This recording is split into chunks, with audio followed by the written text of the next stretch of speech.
गांव में ईद उल अज़हा आने वाली थी। हर घर में खुशी और ईद की तैयारी और बच्चों की आवाजें गूंज रही थी। 12 साला जमूद बहुत खुश था क्योंकि इस साल उसके वालिद एक खूबसूरत बकरा लाने वाले थे। जमूद रोज बाजार जाकर मुख्तलिफ जानवर देखता और ख्वाबों में एक अपना बकरा सोचता था। एक दिन जमूद के वालिद घर एक सफेद और भूरा कलर का खूबसूरत बकरा लाए। इसकी आंखें बहुत प्यारी थी। जमूद खुशी से उछल पड़ा। उसने फौरन बकरा का नाम चांद रखा। वो रोज चांद को लेकर घास खिलाने ले जाता और उसके साथ खेलता था। आहिस्ता आहिस्ता जमूद को बकरे से मोहब्बत हो गई। जमूद की छोटी बहन मरियम भी चांद के साथ खेलती रहती। पूरे घर में ईद की तैयारी शुरू हो गई। कपड़े और सफाई और खरीदारी जारी थी। जमूद रोज अपने दोस्तों को चांद दिखाता और उनसे कहता कि ये मेरा दोस्त है। एक दिन जमूद ने देखा कि करीब एक गरीब बच्चा खुशी से चांद को देख रहा है। इस बच्चे के कपड़े पुराने थे और इस बच्चे की आंखों में उदासी थी। जमूद इस बच्चे के पास गया और पूछा, तुम इतने खामोश क्यों हो? बच्चे ने आहिस्ता से कहा, हमारे घर इस साल कुर्बानी नहीं होगी। जमूद कुछ लम्हों के लिए खामोश हो गया।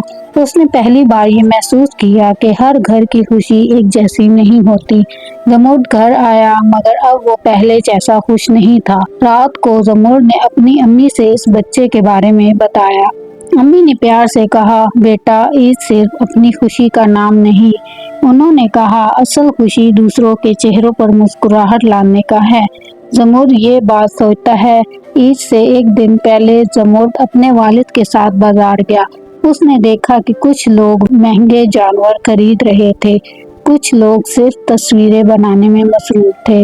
जमूद के दिल में सवाल आया कि कुर्बानी का असल मकसद क्या है। उसने वालिद साहब से पूछ लिया।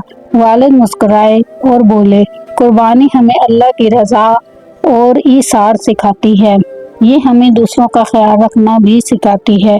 जमूद ने सर हिलाया मगर वो गहरी सोच में था।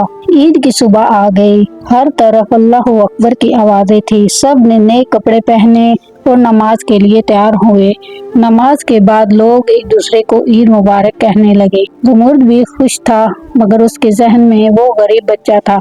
कुर्बानी का वक्त करीब आ गया। जमूद ने चांद के सर पर हाथ फेरा। उसकी आंखों में हल्की सी नमी आ गई। उसे एहसास हुआ कि अल्लाह के लिए अपनी पसंदीदा चीज कुर्बान करना आसान नहीं। कुर्बानी मुकम्मल हो गई। जमूद के वालिद गोश्त तकसीम करने लगे। जमूद फौरन बोला, पहले उस गरीब बच्चे के घर चलते हैं। वालिद हैरान हुए मगर खुश भी हुए। वो गोश्त लेकर उस बच्चे के घर पहुंचे। दरवाजा खोला तो बच्चा उनको देखकर हैरान हो गया। जमूद ने मुस्कुरा कर कहा, ये आप लोगों के लिए है। बच्चे की माँ की आंखों में आंसू आ गए। उन्होंने दुआ दी, अल्लाह तुम्हें हमेशा खुश रखे।